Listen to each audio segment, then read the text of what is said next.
ఇప్పుడు అన్న వెన్నంటే ఉండేటువంటి తమ్ముడు, అభిమానుల్ని విపరీతంగా ప్రేమించే మా ఎన్టీఆర్ మాట్లాడతారు.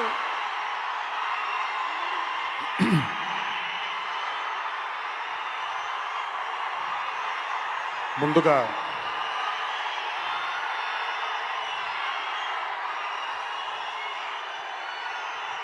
మీ అందరికీ ఒక చిన్న విషయం చెప్పాలి.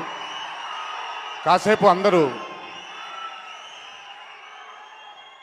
ముందుగా ఏదైనా మాట్లాడే ముందు ఈ మధ్య జరిగినటువంటి ఒక ఘోరమైన సంఘటన మీ అందరికీ తెలిసిందే.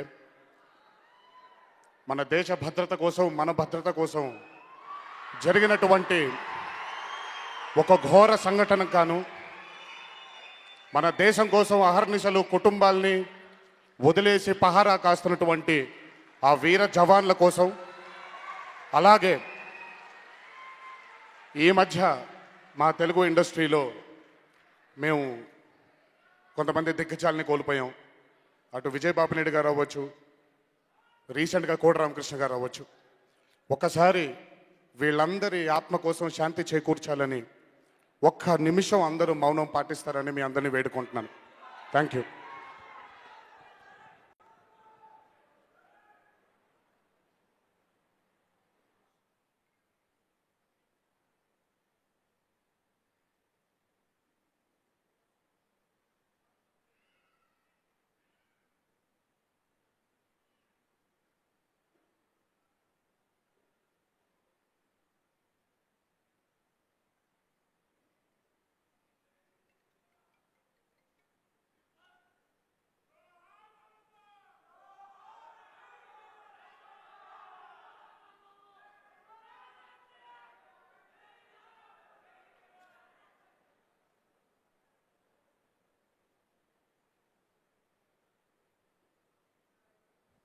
Thank you.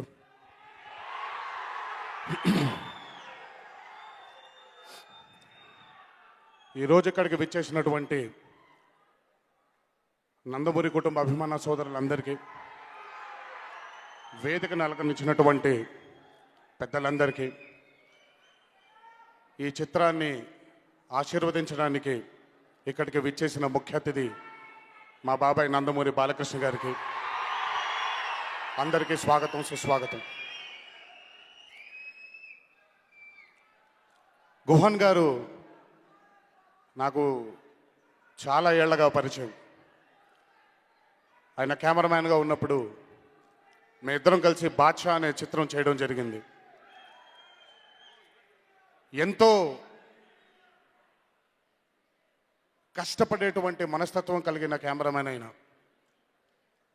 ఎందుకంటే మేము బాద్షాలో బంతిపుల్ల జానకి అనే పాట షూటింగ్ చేయడానికి వెళ్ళినప్పుడు దాదాపు -16 డిగ్రీల సెంటిగ్రేడ్లో షూటింగ్ చేస్తున్నప్పుడు కేవలం ఆ పాట అంత అద్భుతంగా వచ్చింది అంటే దానికి కారణం కేవలం గుహన్ గారే. మేము అంటే ఆర్టిస్టులుగా మాకు కొంచెం వసతి కల్పిస్తారు. ఓ వ్యాన్ పెట్టు, లేదా కాసేపు కారులో హీటర్ ఆన్ చేసుకును, ఆ చలిలో బయటికి వెళ్ళి మళ్ళీ షార్ట్ అయిపోగానే మళ్ళీ వ్యాన్లోకి వచ్చి ఆ హీటర్ ముందు వేళ్ళు ఆ చెవులన్నీ కొంచెం వార్మ్ చేసుకొని మళ్ళీ బయటికి వెళ్ళడం. కానీ ఆ పాట చిత్రీకరించినటువంటి 4 రోజులు అయినా ఏ రోజు కూడా కారు కూడా కాదు కదా, అసలు ఒక చెట్టు చాటును కూడా వెళ్ళలేదు. అంత ఇంట్రెస్ట్తో, అంత అద్భుతంగా ఈ పాట తెరకెక్కించాలనే ఒక ఇంట్రెస్ట్తో ఆయన ఆ పాటను అంత అద్భుతంగా మలచడం జరిగింది. అంతే ఇంట్రెస్ట్తో ఈరోజు 118 అనే చిత్రంతో మీ ముందుకు రావడం జరుగుతుంది. I'm sure Guhan sir, it is going to be a fantastic film. It will be one of the best films అన్న has ever been a part of. All the best you అండి. అలాగే ఈ చిత్రంలో నటించినటువంటి నివేత అండ్ శాలిని గారు. నివేత గారితో జైలవకుశ చిత్రంలో పనిచేయడం జరిగింది.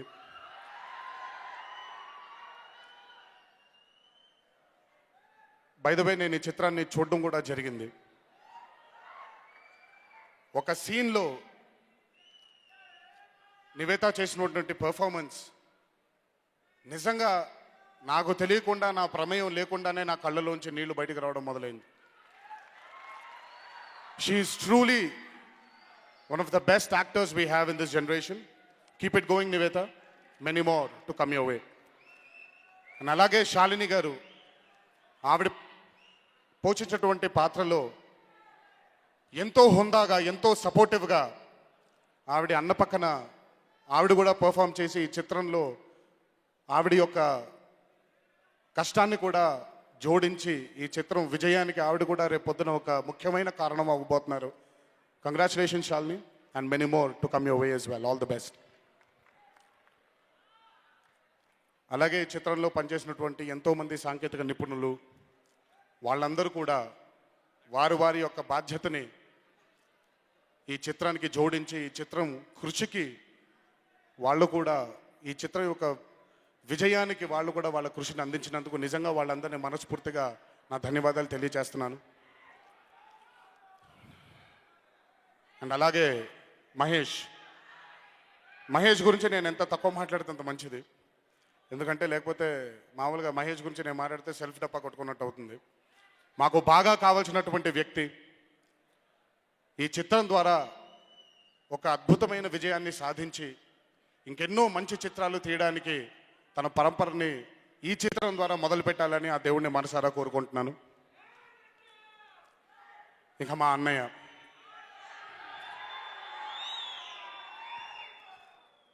చిత్రంలో ఒక డైలాగ్ ఉంది, ఏదైనా మొదలు పెడితే అది ఎండ్ చేసే వరకు ఆగలేను, ఏంటో వెదవ క్యూరియాసిటీ అని. అదే నిజంగా ఆయనకి బాగా సరిపోతుంది ఆ క్యూరియాసిటీ యాంగిల్లో. ఎందుకంటే ఒక కొత్త చిత్రాన్ని అందించాలి, ఒక కొత్త ధోరణిలో కథ చెప్పాలి అని ఆయన పడేటువంటి క్యూరియాసిటీ అవ్వచ్చు, కుతూహలం అవ్వచ్చు, బహుశా అది ఇంకెవరికైనా ఉంటుందేమో నాకు తెలియదు. నేను ఆ క్వాలిటీ 9లోనే చూశాను. ఈ చిత్రంలో ఎంతో అద్భుతంగా, అంటే నాకు తెలిసి ఇప్పటిదాకా ఆయన చేసినటువంటి అన్ని చిత్రాల్లో నాకు బాగా నచ్చేటువంటి చిత్రం ఇది. ఆయన చేసినటువంటి పర్ఫార్మెన్స్ అవ్వచ్చు, ఆయన అందించినటువంటి ఆ సపోర్ట్ అవ్వచ్చు, డైరెక్టర్ గారికి కానివ్వండి, ప్రొడ్యూసర్ గారికి కానీ, ఎంతో మనస వాచ కర్మణ ఒక నటుడు కంప్లీట్గా ఈ వెంట్రుక దగ్గర నుంచి కింద వేలు బొటన వేలు వరకు కూడా కంప్లీట్గా సరెండర్ అయిపోతే కానీ అటువంటి పర్ఫార్మెన్స్ చేయడం కుదరదు. అండ్ హ్యాట్స్ ఆఫ్ కళ్యాణ్ అన్న, ఈ చిత్రం నిజంగా ఒక అద్భుతమైన విజయం చేకూరుతుందని, ఇంకెన్నో మంచి చిత్రాలు మీరు చేయడానికి ఈ చిత్రం మిమ్మల్ని ప్రోత్సహిస్తుందని ఆ దేవుణ్ణి మనసారా కోరుకుంటున్నాను. ఈరోజు ఇంకొకసారి ఇక్కడికి విచ్చేసి మమ్మల్ని ఆశీర్వదించడానికి వచ్చినటువంటి బాబాయిని ఇంకొకసారి మనస్ఫూర్తిగా కృతజ్ఞతలు అందజేస్తూ, ఈ చిత్రం విజయం తర్వాత ఇంకెన్నో మాట్లాడుకుందాం. అప్పటి వరకు మీరు ఓపిక పట్టండి, ఇంకెంతో దూరం లేదు. మార్చి 1వ తారీఖు ఈ చిత్రం విడుదల అవ్వబోతుంది.